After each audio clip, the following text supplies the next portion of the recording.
What it do, y'all? It's your guy Bendu coming at y'all with another episode of Tox Talk. And we have a friend of the show on today coming back, healthcare activist, my guy Shareef Snuggs. What's good, bro? What's going on, Bendu? How we doing, man? Chilling, man. Chilling, you know. But but let's go ahead and get into it, man. So what's the look been with the movement, man? What's the look? Fill me in, bro. All right. So I don't know if you know, but a few people already know that I actually left the March for Medicare for All. Is the organization, well, not really organization, we're more of a collective that I helped co-founded last year when we had 56 marches. And so as of December, I left, and then beginning of January, I've been working on starting a new coalition called the International Healthcare Coalition, where my goal is just to link with other healthcare activists or activists in general, not just here in America, but across the globe. I got the idea due to the fact that when I co-founded the March for Medicare for All and got engaged on Twitter and social media, I started to meet other people in other countries and who also shared their healthcare story or their struggle with healthcare. So it dawned on me that this healthcare fight is beyond just America. So let me ask this. You know, you say you've been linking up with a lot of people from other countries. Now, do these include countries that have single payer healthcare in their countries? Like, yes. So what's the issues they talk about there? Right. So, for example, the national NHS, they're going through right now losing their actual healthcare. So they're in a reverse situation. So we're in this country, we're trying to get an NHS plan, and in the UK they're losing their NHS, and that's the same that's happening in France as well.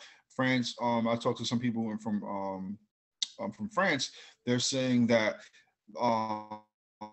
their government is also following suit like the UK, whereas they're going to lose their national healthcare system. And I think, and the reason for that is full stop, because of capitalism, and because obviously big pharmaceutical companies here in America, as private insurance industry here in America as well, they're teaching these other countries, look how much money you can make if you actually do the same thing here.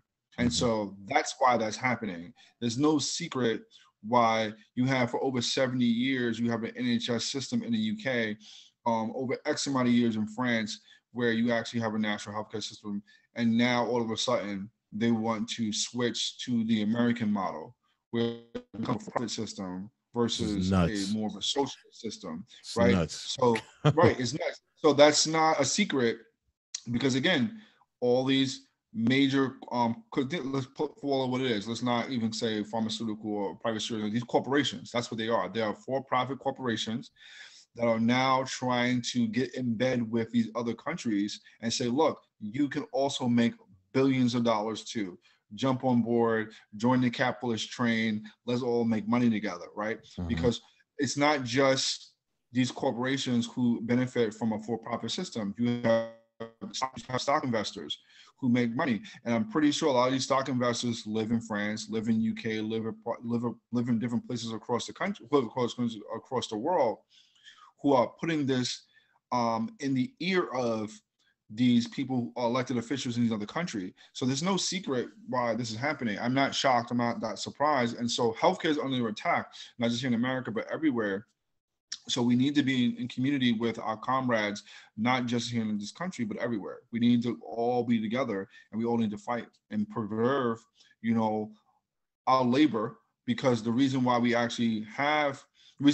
actually demand healthcare is because we fuel the country that we live in, right? This idea that, how you're going to pay for it, or that you don't deserve it, or that you need to work harder to make to earn healthcare. You already work hard enough, because the amount of money that these corporations make, the amount of money that the country actually produce, already proves that we already work at a capacity that already determines that we should already have healthcare.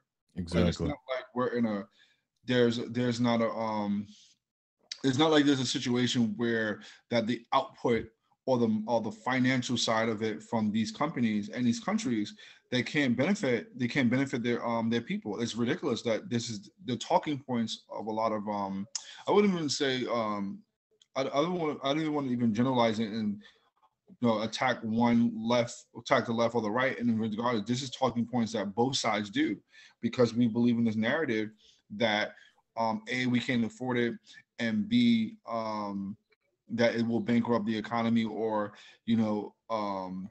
it's going to devalue the healthcare service that we actually have in a particular country. Whereas in the NHS, you can't even make that argument, right? They actually, every citizen actually have best healthcare possible. Same with France, best care possible.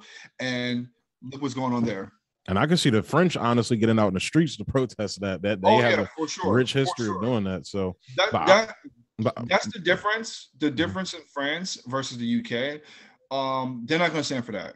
They're not going to stand for that. The French will definitely, in my opinion, just based on, I feel like what they're, how the activists are very charged up there. They're fired up.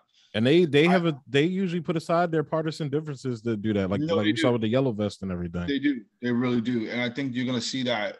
Even though the French government is trying that, I don't think it's going to pass. I think in the UK, they're in trouble. I think the French government is going to be in trouble. I think the French government is not going to, it's not going to work, because I think the activists and just the average citizen that lives in France will not let that slide. But I think the UK, they're going to have a lot more work. Here in America, I think it's going to take us 10 years before we get healthcare. This is my estimate. I just think it's going to take that much longer. And the reason for that is, Bendu, I just personally feel that the working class is not united. We're divided. I always say we're the divided states of America, not the United States of America, because we just have so many different reasons, from the fact that, if I'm a Democrat or Republican, if I'm left or if I'm right, or if I believe in one strategy versus another strategy, there's so much division, and there's so much infighting, there's so much personality, it's so much personality differences, there's so much ego. We don't have the there's no adult in the room that's going to say, hey, let's stop the fighting, let's just come together, let's work, let's find a strategy we all agree on, so that we can get healthcare, right? Yeah, and that's one of my issues really, is that even with people, that aren't trying to, that are talking about solidarity and unity and things like that, it always comes off as more like a kumbaya thing. It's like, we got to come together and get shit done. There's no solidarity in this country. What we want in this country is not solidarity. We want a cult. We want a cultish behavior. We don't want solidarity. Solidarity, the difference between a solidarity and a cult is totally different. So the solidarity means that, hey, Bendu, you and I, right? You have differences, I have our differences, but we agree on this one issue. Let's come together, right? And let's pull our differences aside for a second, and let's say, okay, let's get this one issue done. And then when that issue is over, we go about our business, right? We don't have to be friends. We don't have to be neighbors. I don't have to like you. You don't have to like me. We're not going to bed together. We're not getting married, right? We're just coming together to solve this issue. That's solidarity, right? On the left, and particularly the working class in general, they don't want solidarity. They want a cult. They want a cult-like behavior. You need to agree with everything that I agree with. If you don't, we can't work together. That's a cult, right? So in a cult, you have to, and people will be mad at me, it's very much like a religion, right? You have to agree with everything that religion stands for you to technically say that you are a Christian, or you're a Muslim, or you're Jewish, or this or that.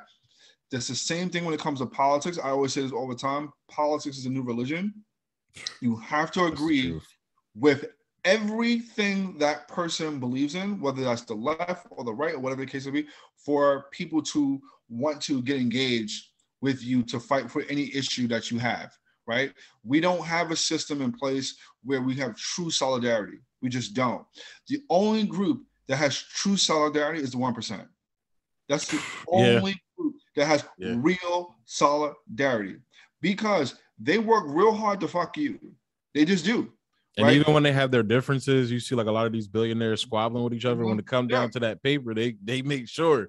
Right. And anybody that don't fall in line get yeeted. Right. Absolutely. And so, like, I agree that a lot of these billionaires and people in the 1% don't get along with each other. I'm pretty sure they do. I'm pretty sure, like, a lot of people higher up don't get along, right? But that's not the point. When it comes to making money, and exploiting you, they're going to do it. And they're going to work together to do it, to do that. And when it comes to healthcare, we don't do that. When it comes to any industry, we don't do that. So it's very, let alone with healthcare. But typically, the left, the so-called left, we're the change group. We're always about change, right? Because we're a social movement. We're the left or the Democratic side. We're always looking to ratify and to energize and to fight for certain causes, like women's suffrage, civil rights, Black Lives Matter, gay rights, whatever it is. We're the change group. We're always trying to make changes in our society. So with that change, there's always difference of opinion. There's always different strategies. So this is why you'll have like a Martin or Malcolm, right? Or you'll have you'll have someone who is a who's a progressive, or who is or leftist, or whatever the case may be. You have these different groups. Take it to the nerd side, Professor Action Magneto. Right, exactly. Right. Seriously. So like you always have these different fractions all the time, because like we can't agree on how to approach a different tactic. And I will say this I'm blue in the face, that the only way we're going to get healthcare in this country is together. That's the only way. We're never going to win it any other way. We're not going to win it with any national group. We're not going to win it with any labor group. We're all going to win it all together. Like it's going to take from your single mother who is getting by with EBT to Nicki Minaj to literally to like. We got Cardi on our side. No, seriously, to Cardi B, to like. I'm talking about we're going to need a 1 million man march on Washington or an Occupy Wall Street level event to get healthcare. I would love to see that. I would love to see that happen, bro. But I'm kind of pessimistic. I really don't. Fair. That's fair. That's fair. But that's fair that you have that. I feel that the day we have an occupied White House where we have people camping, like people camped in Wall Street for the Occupy movement, we have that at the White House, we would have Medicare for all. Full stop. Not possible we wouldn't get it, right? They would have to negotiate with you because they want you to go back to brunch, go back to work, go back to your Netflix, go back to your PS4 or PS5, whatever it is, because they want you to make money. They want to make money, right? Because you're stopping the means of production.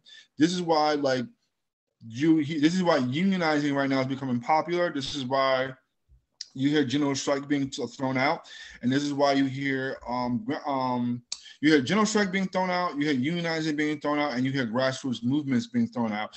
Because when you have a grassroots movement, right, when you have protests and things like that, people are not going to work. Mm-hmm. When you have a general strike, people are not going to work.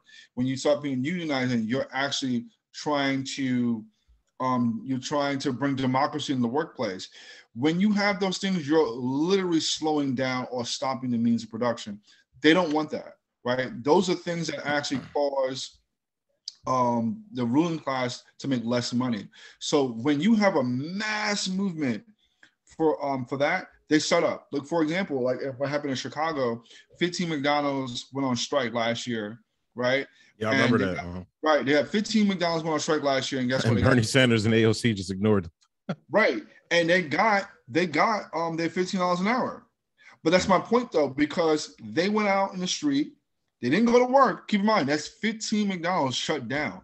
You got to remember that, right? So this is why they won. They was like, what do you want? I want $15 an hour. I said, okay, great. Here's your $15. Go back to work. Because they'll do anything to keep the money coming in. If we can figure out a way to slow down the money, because think about it, all protests, all organizing, all demonstrations, rallies, stuff like that, that slows down. If you do one rally for one weekend for a couple hours, that doesn't do much but build community. The constant going back. And if you do it long term, it really bothers them. And so if we can build a movement to get people to not go to work, have a shutdown, and say, listen, we want healthcare.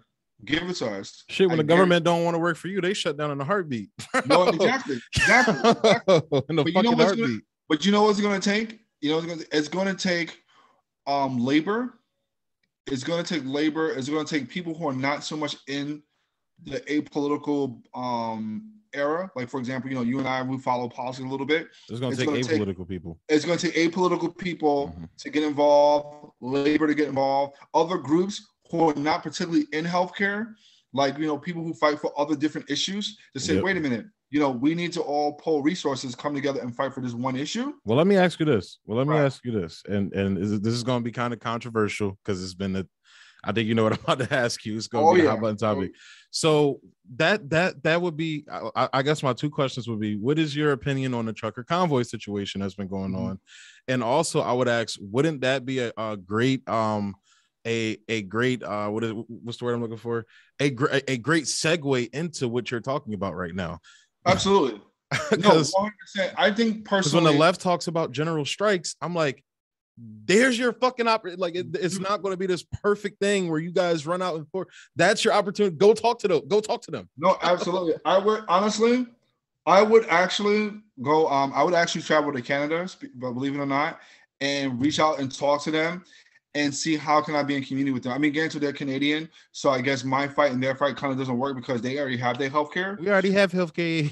Right. But at the same time, I would ask them, like, let's talk about who do you guys connect with in the United States that I can probably build with to get this off the ground? Because what you're doing, I want to do here, right? So I want to follow your lead. How do I learn from you? That's what I want to do, right? Because what you're doing, I want to bring that with healthcare so that what if the trucker said, you know what, we're going to park in front of the White House. Boy, and they starting it here in the US. I know I saw a couple videos now the media is trying to portray it like they did with the Canada one. They're showing all the people with the fuck Biden flags and Donald Trump. They're showing all that shit. But I'll be curious, like, because DC is pretty close. My mom actually lives in DC, so I might go to the protest there. And well, speaking of DC, Bendu, I have a women's rally. It's called the Women's International Healthcare Rally. It's going to be on Sunday, March 27th, between 12 p.m. to 4 p.m. Okay. Yeah, I'm going to have doctors, nurses, healthcare activists, all speaking. Like all my actions, my whole focus is to always continue the message that we need a nationalized healthcare system that's free at the point of service. Okay. So I did this early this year. I did an action for MLK on his birthday, not the holiday, on his birthday on Saturday, January 15th. Yeah, that's weird. Why don't they have just had a holiday on his birthday? Right. So well, the thing is that because his birthday landed on a Saturday.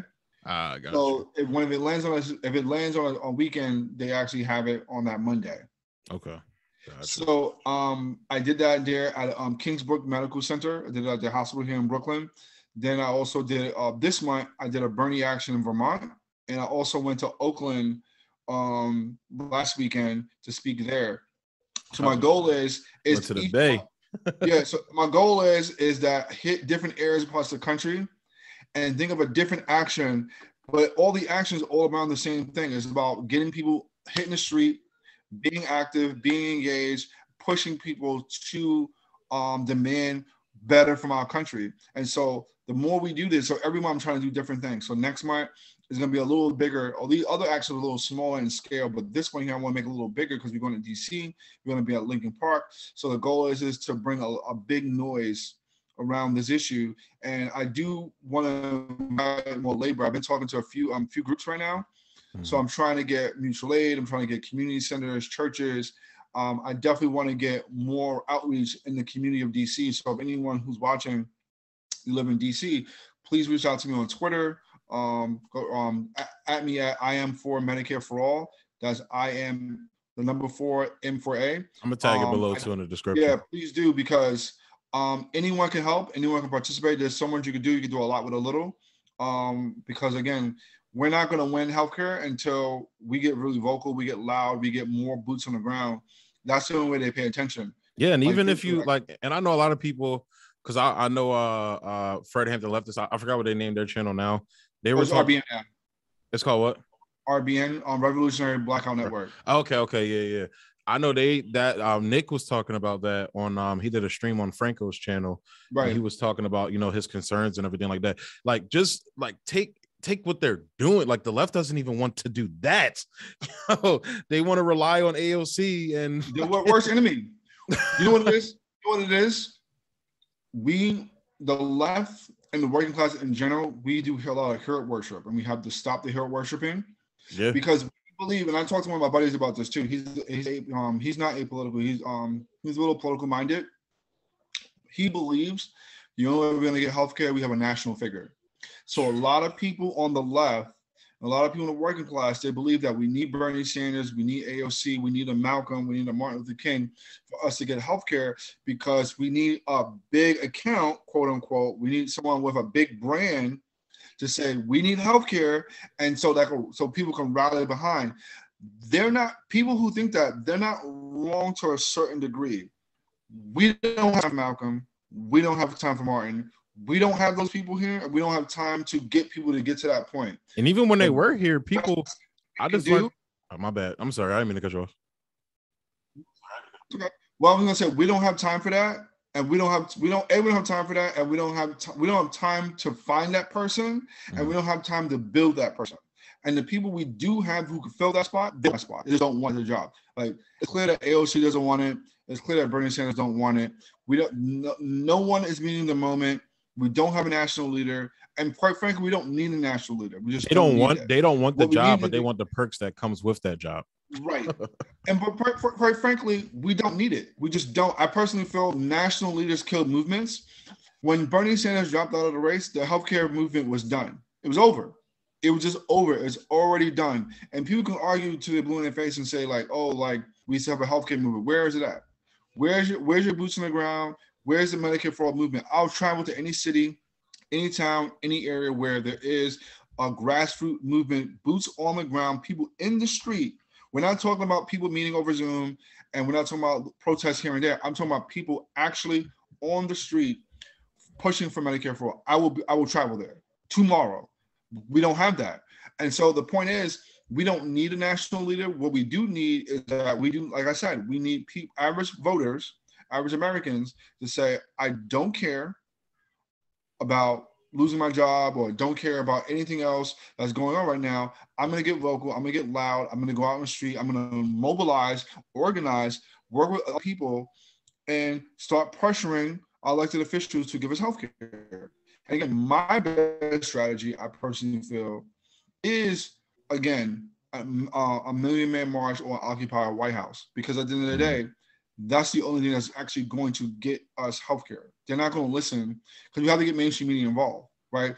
Whoever's on camera holds the power.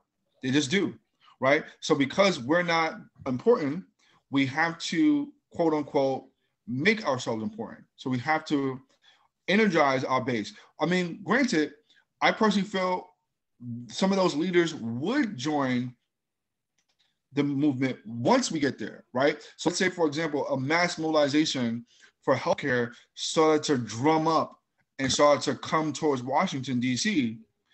I think AOC and like Bernie Sanders and all these other politicians would like now come out of the woodwork and try to say, I stand with these healthcare activists. I'm going to work with them. I don't know, bro. But that's after the fact. They might be the first ones to call 12, bro. I'm gonna be right, exactly.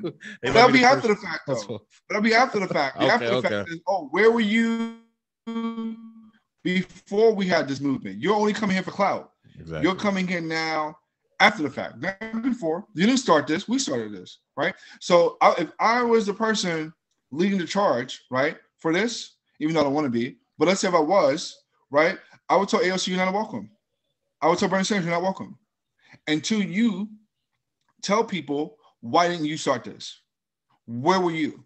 Right? Because that would be my qualifier. I was like, okay, if you want to speak, you want to be here, explain to the American people, now that we have 1 million people in front of the White House, now we have a grassroots movement, a large movement, why are you showing up now?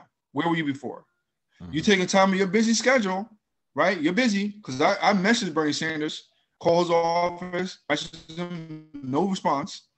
Now you're going to show up, right? Why? That's the first question I'll ask him. First question. So if anybody who thinks that I'm being hard on Bernie, which I'm not, I would ask him, like, okay, so now, again, these people only come out for the cameras. They do. And it's like, and you say it nicely. You say it nicely. You know how I talk about them on my channel. Like, bro, you only come out for the cameras. You only come out for the cameras. I guarantee you, Let a grassroots movement happen in DC. Matter of fact, if you even forget DC, any state, any city, anywhere, a large mobilization for healthcare. I guarantee one of these politicians will come out. They don't have to be them. They'll come out and say, "Hey, I stand with these healthcare activists. Yeah, Medicare for all. We need them. Da da da. We need this. Da da da." And my first response is like, "Where were you?" Maybe Kamala Harris. It might be. I'll be like, "Where were you? Where were you? What happened? What's going on, buddy? What's going on? Where you been? Sleeping?" And it's like so crazy to me how like no one asked those questions. Everyone feels like, leave AOC alone. She's working hard. Fuck you. People are dying. Exactly. Exactly. Why should I do that? Exactly. Absolutely absurd. Yeah, and that's one of the things that I'll be looking at too. Like, because honestly, like I talked about it on the channel that for a while, like I stopped talking about AOC because it's like, you know what's up with her. Why are we still having this we know what's up with her. But then it's like now at this point, you know, with like a lot of the hypocrisy, like, you know, with the COVID measures and things like that, I started seeing hypocrisy with that. So that's why I started talking about it again. But looking at her, like she's promoting like basically more escalation with Russia than healthcare. It's nuts. Yo, like, bro. Then they said, but even on like, you know, even if she was talking about it on Twitter still like that, it's like, what are you actually doing? We voted you in to do something for it, and you're not doing anything. And that's just, you know. And then when they got on Jimmy about it, like Jimmy's somebody who helped her get elected, who had her on his show, helped her get elected. Right. You're supposed to hold these people fucking accountable when they don't do what they say they're going to do. So it's insanity that we're still like what we're a year out from forced to vote and we're still having this dumbass conversation. Yep. It's insanity, bro. It's fucking insanity. One of the things that I'm gonna be doing after the women's rally, after I have the women's rally, I'm gonna go in. I'm gonna go to the gym and I'm gonna go to the activist gym. I'm gonna be in the basement, so to speak, and doing some more research and reading, because I want to find out how do I build a grassroots movement. How do I get people? How do I do like an Occupy? That's my goal. I want to figure out how do I get people to do that. Right, because that didn't happen. I don't think the Occupy movement, it was random. I tend to think that was coordinated, that was planned, that was well designed. Mm-hmm. So I want to figure out how to do that. So that's my goal. I do have 2 actions I want to do after. A few actions after I do the women's rally, but one of the 2 things I want to do, I do want to take a long break because I want to figure out how do you build a grassroots movement, because I think that's really that for me, the next point is how do I get people to do that, to motivate them, to push them to get what they need, right? Because the majority of Americans want healthcare. They want a nationalized healthcare system. So now it's about how do I get those people to get what they want. And you know what's crazy too, bro? That's my goal. And you know what's crazy? And excuse my language because I'm about to say some shit, but all of these black capitalists and shit like that. This is the thought I had. If you had fucking Jay-Z, Kanye, all these black entertainers, athletes, and shit like that, you know, coming out, you know, and basically saying like we need to be fighting for a single payer. I think Ice Cube has talked about single payer, if I'm not mistaken. Funny you said that. One of the projects that I have lined up, and I have a few of my activist friends. I don't know if they want me to start let the cat out of the bag yet, but one of my projects, I am going to reach out to Ice Cube. Okay. And I'm going to talk to them about an idea that I really, really think not only will work, but I think it will scare the establishment. Really good. I think it will scare the establishment. And not only that, I think it would also energize people to get involved. But I don't think it's enough for what I'm talking about. Because we're talking about a mass movement, millions of people going in the White House. This action I want to tag Ice Cube for, I don't think that would do it. But it's a start in the right direction. Well, I'm going to come back on your show and talk about it, but it's a start. It's not quite there yet. But Okay. but it is an idea. Like it's going to be interesting. I just want to say the least. But but if all them niggas came out the way they talk about the Democratic Party Oh, absolutely. and capitalism and all this shit, and that's what I try to explain to black people. That's what I've been talking about on the channel a lot. That like, yo, like if y'all really believe in the words of Malcolm, if y'all really believe in the words of Fred Hampton, them cats wasn't talking about this bullshit that Jay-Z and all them talking about. No, not at all. They not wasn't at all. That's not why I get so upset, almost disgusted when they invoke those people and push this bullshit ass, new age, like, oh, we need to build a black capital. Like, nah, nigga, that's not what we trying to do, bro. Like, if all of them would have came out and lended their voices to what you're doing right now, you feel me? And you're a person from New York. Like, one of the things I thought about, I was like, how the fuck is Jay-Z a billionaire and Marcy is still the way it is? Right. That makes no sense to me at all. So it's like, but I also said about that in general too, like, not to switch gears because it definitely relates to both, but you have all these black billionaires, you have all these black business owners. None of them decided to end poverty. None of them, right? And I'm talking about the ones who came from poverty, the ones who came from the working class, the one who was poor. None of them. The only one I saw giving back like that was Nipsey. But even then, though, my point is that we learn the tools from the master, right? Very so true. we as black people in this country, right? We're free slaves, but we're still thinking like a slave, right? So just because someone becomes rich, right? We're still imperialists. We're still capitalists. We're still following this system of imperialism and capitalism, and to a large extent white supremacy, because white supremacy is really about pushing down, poor black, brown people. Yeah. And if you are, whether you are pro-black or not, it doesn't matter. If you are helping the system, you are doing that. You are doing the tactics of white supremacy. No one can like really argue that. And we are aiding into colonialism. We are aiding into all these systems. And if you are a black person who has wealth and who's not even trying the bare minimum to give, disenfranchised folks more, right?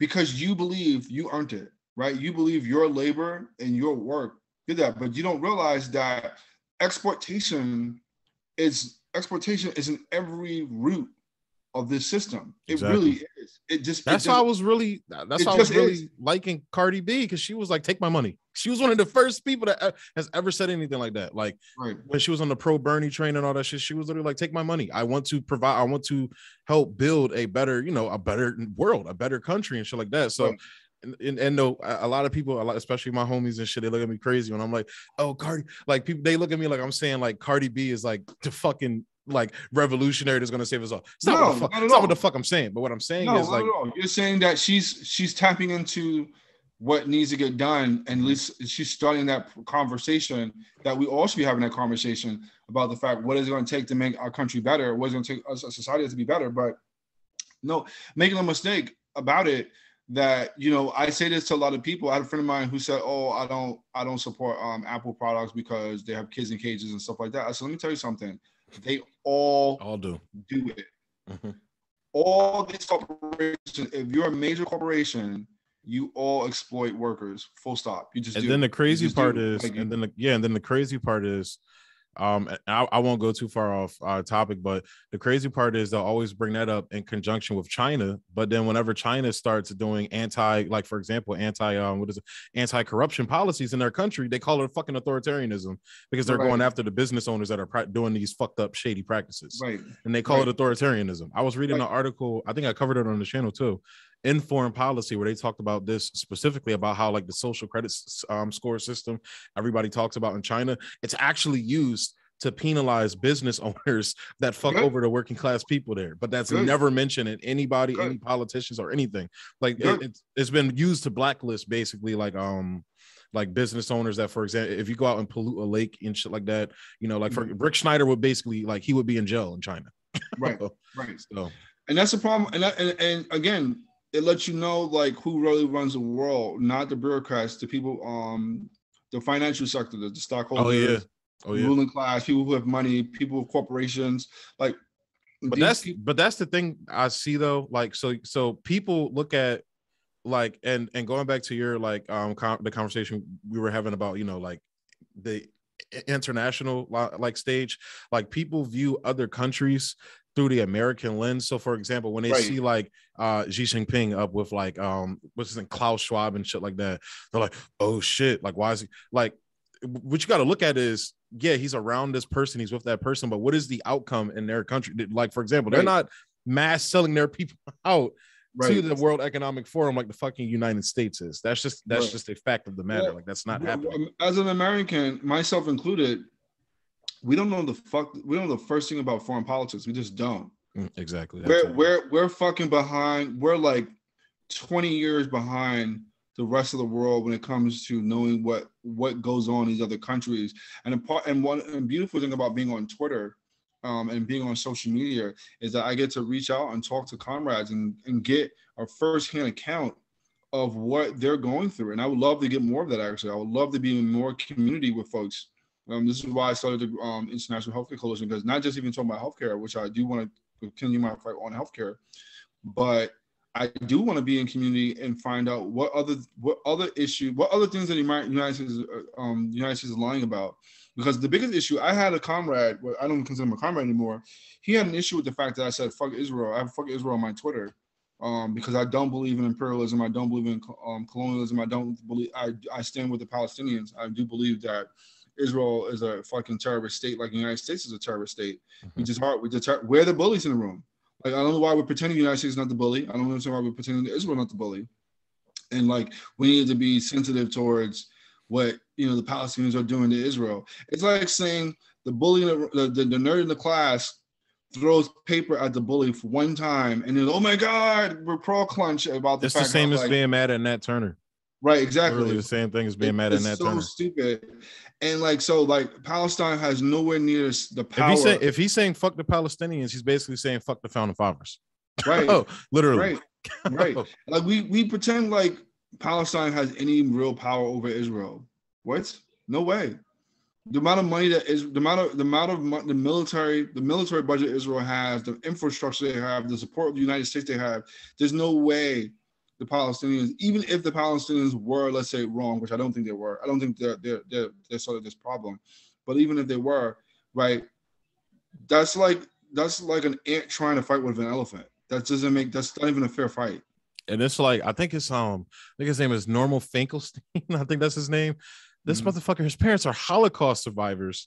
And I remember he straight up said, I believe it was on Katie Halper's show, if I'm not mistaken. He straight up said, no, yeah, they should be shooting the fucking rockets out of Gaza. You're not just going to do this and we're just going to lie down and take. No. He straight up said, keep shooting them bitches. Basically, right. Basically. Right. But as they should. Exactly. But with Israel as well, and that is what is. And they have healthcare. And we pay for it. We pay for it. The Israeli government, the Israeli people have nationalized healthcare. They don't have to worry about that, but we pay for it. Please tell me you saw Ted Cruz over there acting the most bitch ass shit I ever seen in my life. No, I did not. Thanking Netanyahu for us giving them funding for Iron Dome. He was thanking Netanyahu for that. He was literally like, "Thank you for Iron Dome, Netanyahu." Netanyahu was like, "No, thank you." What's up with America? Yo, we're cucks here, dude. We are. You see it playing out with the whole, like right now, for example, with the Russia-Ukraine situation going on. Like you have one side, like the liberal side, is just out of their fucking minds. They're like the fucking neocons during fucking the Iraq war, like cheering on by basically wanting Biden to fucking ride a nuclear weapon right into fucking Moscow. And then on the other side, you have the Trump people cheering on Daddy Trump. It's like, oh, if Trump were in office, we wouldn't be here. Guess what, dumbass? Donald Trump he was sending weapons to the neo-Nazis in Ukraine. He was ripping up nuclear weapons treaties, and he actually even started rolling out the carpet to do nuclear weapons testing again. And if we weren't in this situation with Russia under Trump, if Trump were in office right now, we would definitely be in this situation with China and Taiwan. It would be the same thing. It's just your flavor of imperial, and that's my problem. Is that Americans want to pick their flavor of imperialism? Right, it is. It's true. It's 100%. And like I said, I have not been following the Russia-Ukraine thing. All I know is that United States government for the past 2 weeks has been saying that Russia's going to invade Ukraine. Russia's going to invade Ukraine. I said, okay, I've been following it. Did you see Ned Price? He was up there floundering. Right. And then it got to work. And I knew yesterday it was going to happen. I knew yesterday when we heard the new paper today, that Russia was going to do it because they've been signaling. That's what they do all the time. They always do this. They always throw the signal. I don't trust anything this government says whatsoever. So I personally don't think Russia started a war with Ukraine. But even if the United States, even if Russia did, why is that my business? Why is that United States business? Exactly. Right? Until it becomes our business, we should get involved. But until then, that's not our business. And like, how do you feel about NATO? About NATO? Can even NATO get involved though? Can even they can't, but the problem is that, so like I said, I think we were talking about this before, but Scott Ritter was talking about this on Richard Medhurst's show. No, he was talking about this on Fault Lines on Sputnik with Jamal Thomas, I think that's his name or whatever. He was like, yeah, if Putin were to decide to just keep pushing, going to Poland, basically push NATO back to its pre-1997 borders and shit like that, like where they were, like there would be nothing they could fucking do. So it's like, NATO, this is why I say NATO should be fucking abolished. I feel like the conversation should be had on whether it should have even existed now that we have documentation that the CIA was saying they fabricated a lot of what we thought about the Soviet Union. They straight up made it up and fabricated it. Yeah, like, and I'm not saying Putin would do that. I don't know. We have to wait and see. But I don't think he would do that. I mean, I would argue that we don't need the CIA either. So, that's just they blew a guy's head off on TV for saying that. Right. And but yeah, man, like this whole situation with Russia, Ukraine, it's all about NATO. Like for the past 30 years, Russia has been saying, respect our, security, respect our grievances that we have about border security, like stop expanding NATO, knock it off. The United States basically has been saying, go fuck yourself. Literally, Russia made like a written request for their demands. One of their demands was, they don't want NATO troops. So they don't want like British and American troops in fucking Poland and Lithuania and all these different countries. And they also don't want, obviously the expansion, and Georgia and Ukraine are red lines. They cannot become part of NATO, which upon NATO's own fucking charter, they can't. Literally, they can't become part of NATO. They can't. So, but the United States, literally, their response to that in December was like, that's a non-starter, which is diplomatic jargon for go fuck yourself. Right. Literally. Right. So what do you expect him to do? That's what I keep trying to explain to people, that like, to call Putin an imperial, that's not like, Putin isn't going around conquering countries and then monopolizing all the resources to impoverish those countries. The United States is fucking doing that. Like that's, that's why it infuriates me when so-called communists and Marxist-Leninists, say the shit, oh, this country's imperialist, that country's, China's imperialist. Like that's not the case. Like you obviously haven't read Lenin's book about imperialism, which he said was the highest form of capitalism. It's an economic model, not an act. You feel me? Right. So it's very it is an economic model for sure, but you sure that none of these other countries follow capitalism? Because my thing is that if you have a country where you have people who are homeless and who have food or have water, you're following a capitalist model. Because I feel like at the end of the day, like that homelessness and people needing food and water should not exist. Well, I'm not saying that Russia, like Vladimir Putin has been very clear. He's not a communist. He's been very clear about that. That's another thing.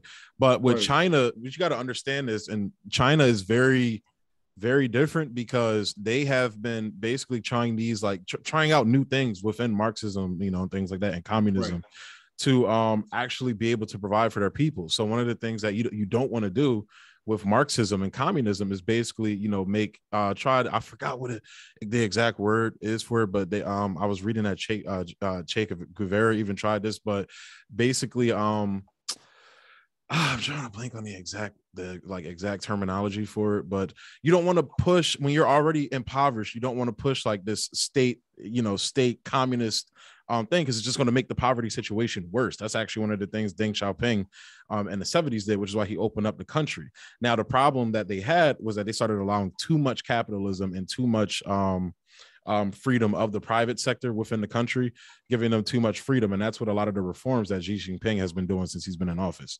So, it's a very nuanced conversation, and there's definitely criticisms to make of China, but you can't have those conversations though when you have people basically saying like, oh, they're the new Nazis, they're committing genocide. Like you can't like. Are you kidding me? Like, United States is not committing genocide every day?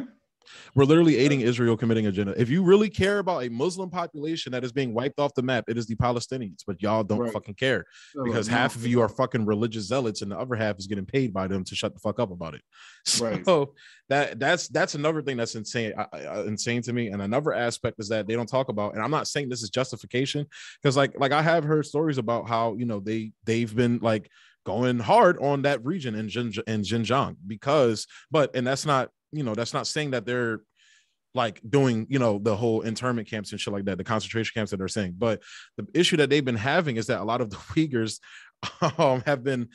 there's actually Uyghurs in Idlib right now that went and fought with ISIS and things like that. And that's not saying all Uyghurs are like that, but you have people in there that are part of the extremist elements within the religion that nobody's talking about. I think Rania Khalek was talking about this on one of her shows she does, but she was talking about how like literally she was talking to a family from Syria that was saying like, yeah, we literally have a Uyghur family from China living in our fucking home in Idlib right now. So, they had a real bad terrorism problem going on in the Xinjiang region that I wouldn't be surprised if it was tied to the CIA, because they've been trying to destabilize that region since the Belt and Road Initiative was announced, because that's going to be one of the pathways of the belt. That's why China has been industrializing it so much and pulling it up out of the muck and everything. So isn't China doing a lot of industrialization right now in Africa as well? Yeah. So people are trying to describe it basically the way people like the Western world describes it. They're literally describing what the IMF does, like all the debt trap stuff and everything. Like they're trying to say, oh, China gets these countries in debt, this, that, and the third. Like they're literally describing what the IMF does. It's insanity, like literally. And now I have heard stories about where there have been issues with a lot of the deals that China has cut, but from what I've read and from what I've been the research I've done, it seemed like basically China's whole thing is we're not going to come and tell you what leader you can have and what leader you can't have, blah blah blah, this, that, and the third.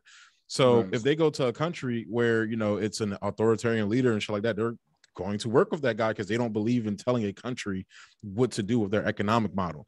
Now, I feel like that's a flaw within that, because if you're working with, somebody who's a dictator, like, do the people really have a say in that matter? But they feel, because of their history of being, colonized, imperialized by Japan, Britain, and all these different countries, they feel they don't have the right to impose their will on another country, and that's just how they move and operate.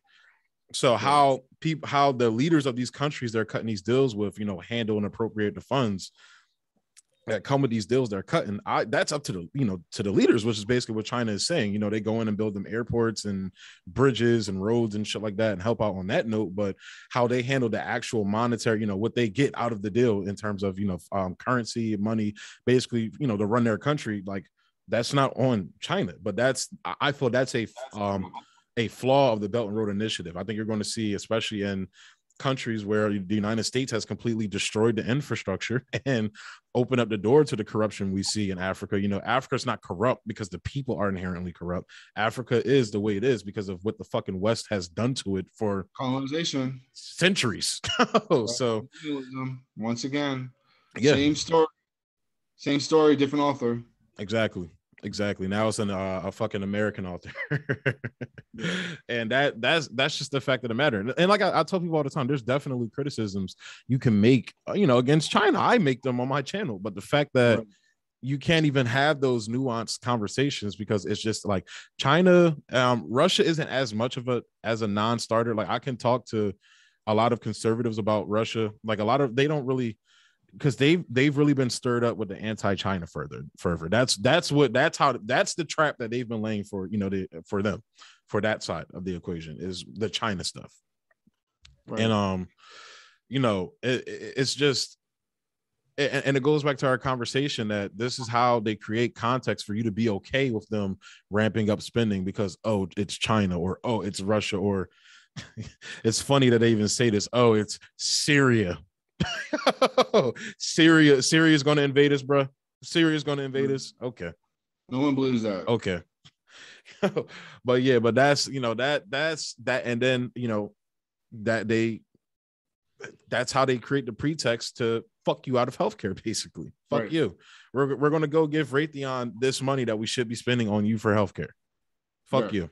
That's literally what they're saying. And the funny thing is too, is like, we already have the money. Like, if the United States government wanted to tomorrow give everyone healthcare, they can.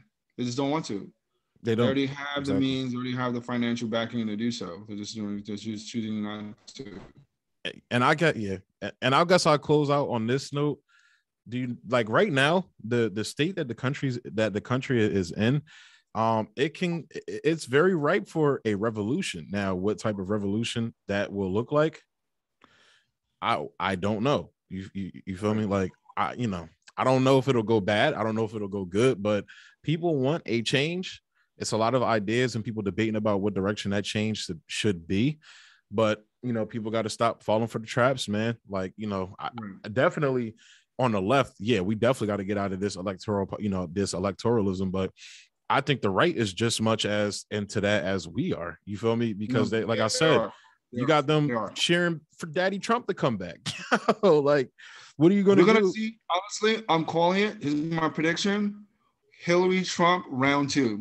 Like Apollo and Rocky round 2. You're going to get that. Oh, my God, bro. I will literally sell everything I own and literally move out of the country if that happens, bro. I swear to God. Well, get ready because one of them is going to be your next president. I'm telling you. I think it's, bro. I don't sleep on DeSantis, bro. Don't sleep on baby Trump, bro. Don't sleep on baby Trump. I don't know if baby Trump can take down Papa Trump. I don't know if that's possible. Look, bro. The conservatives have really been liking him. Now, no, this is one of the reasons I don't like him personally. I don't like him, but I pretty much disagree with him on everything except his COVID policies. Honestly, if I'm to be completely honest, I agree with his stances on the COVID policies, and a lot of fucking Trump supporters are really turned off by Trump with him telling people to go get jabbed. A lot of people are turned off by that. Right. So regardless, it doesn't matter how you feel. I don't know how you feel about the COVID policies and shit like that, but regardless of how you feel, how you personally feel, a lot of Americans have their opinions on it, and especially Trump voters, and they looking at Trump like, oh, like they're starting to realize the shit I've been saying that, oh, you want Trump back in, but Trump's pro jab. He says he's not pro mandate, but people forget. I can show you the compilation. Joe Biden, all these people, Ilhan Omar were against the jab when Trump was in office. They were against the jab, and look where they're at now. Right. So that can change in a heartbeat. So that's where I feel like they could see DeSantis as a more viable option. But who knows, man? Like you said, I just know if. Oh my God, if they run Hillary Clinton, Jesus Christ, she's coming, dude. She's coming, dude. And I remember one of the reasons. So when that election was going on, I was pretty much apolitical. Like I wasn't following politics like that. And I remember one of the things I did know that I heard people kept saying this: if Hillary gets elected, we're probably going to be closer to war with Russia. Now we got Biden, who's pretty much Hillary Clinton with a penis, and look at where we're at. So. They're gonna pass. Hillary's gonna take up the mantle. She's gonna sit down, Joe. I got the rest. Oh my God! Joe, could you imagine if she takes Kamala as her vice president too, or no? Amy Klobuchar. It's like 2 fucking globs of mayonnaise. Oh my God! This is one meme of what's his face? The fucking wrestler. What's his name? The big Hulk Hogan. It's too much damn mayonnaise.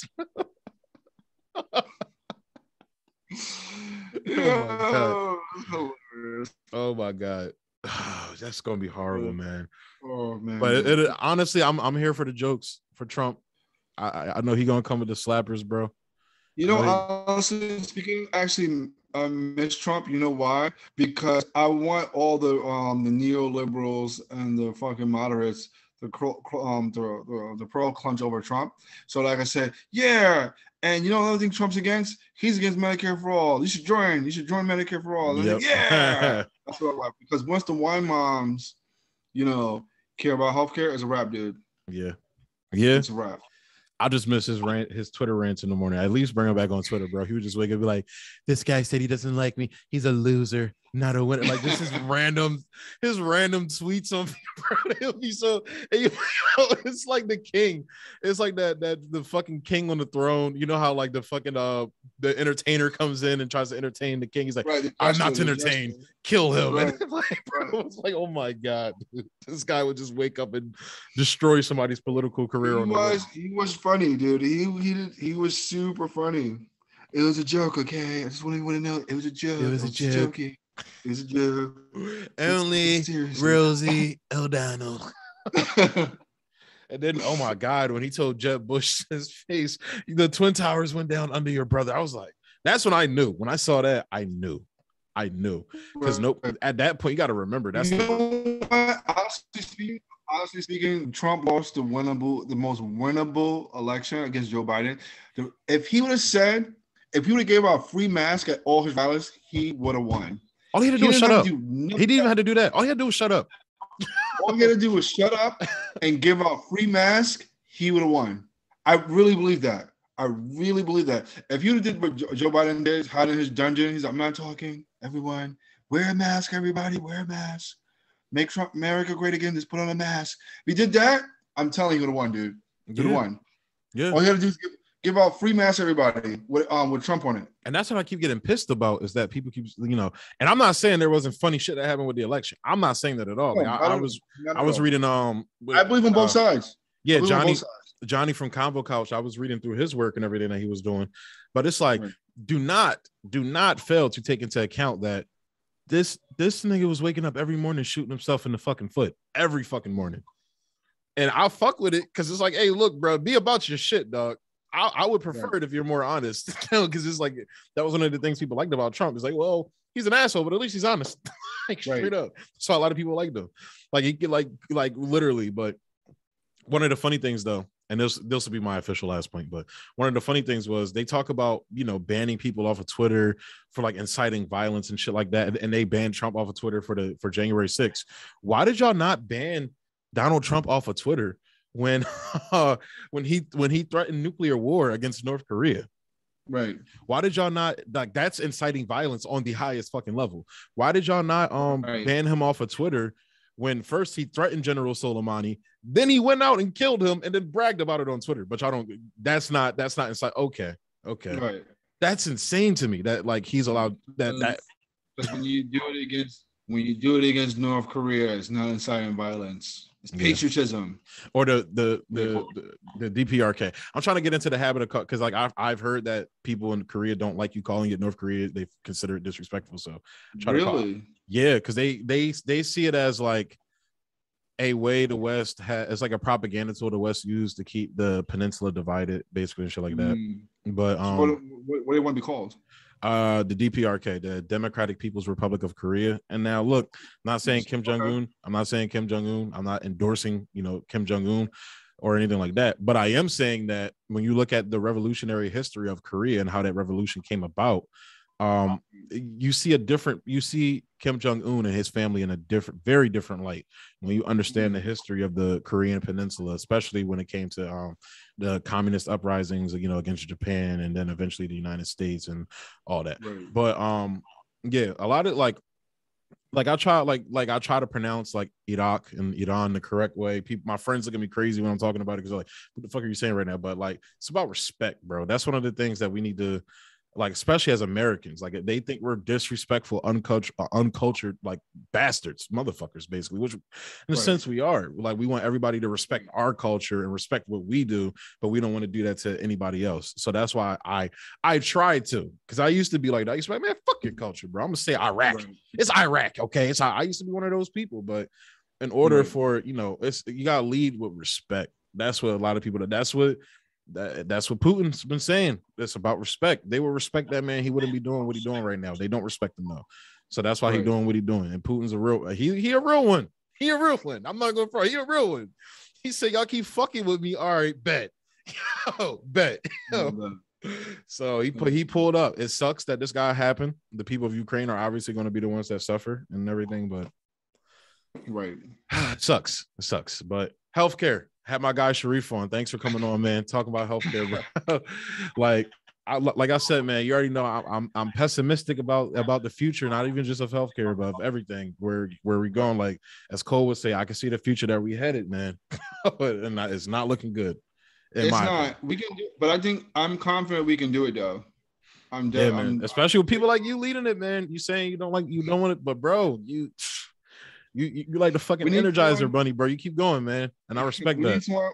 We need someone bigger than me because I don't have a big account. I don't, I can't get on a phone call and tell let's get everyone on the DC tomorrow. I wish I could because bro, we would try have reaching out to Cardi, bro. I know it's a long shot, but try reaching out to her. All right, I will. The only reason why I mentioned earlier the Ice Cube because I feel Ice Cube would be receptive. He would be receptive. Ice Cube would be very receptive to this. I think he would, because like from what I heard, everything he talked about, like, and right now he's like, I'm surprised they haven't been going after him the way they've been. Well, because he hasn't been actively speaking against the COVID policies like Rogan has, but he got fired off that movie because he didn't get the vax and everything. Now he has. Yep. Because he's religious, I'm pretty sure. I think he's Nation of Islam, if I'm not mistaken. So I think that's why he's not getting it. Actually. Yeah, I'm pretty sure because now this may be the wrong place to take it, but the wrong source of information to begin my. Right. But I remember in the Straight Outta Compton movie, he had the NOI. You know how they use like motherfuckers other they sell bean pies and shit. They had the suit on and everything and the sash and everything. He had them niggas at his crib and everything when I think Dr. Dre or Eazy-E when they went and pieced it up and everything. But that was the movie, so that was just the movie. So I may be tripping, but pretty sure he's Nation of Islam. But I'm pretty sure he is. It might be. Or he's Muslim, or he's just Muslim. Because I know Nation of Islam is kind of different than regular Islam and everything. So. Right. But yeah, man. But thanks for coming on, bro. Keep fighting a good fight. I'm gonna try to make it out to that March. You said March 27th, the International Women's. What was it again? Women's International Healthcare Rally. Okay, women's. Okay. My whole goal too is to talk to more submit me a video and let me know their healthcare story. A two minute video on where the healthcare is in that country, what the healthcare issue is. Even Americans here, they want to show me a healthcare story. DM me on Twitter, and you can share your story, and we'll tweet it out, and we'll also play some of these videos play some of these videos, or play the sound. Probably won't be able to play. We probably won't show the actual clip. We'll probably just have to hear the clip because it'll be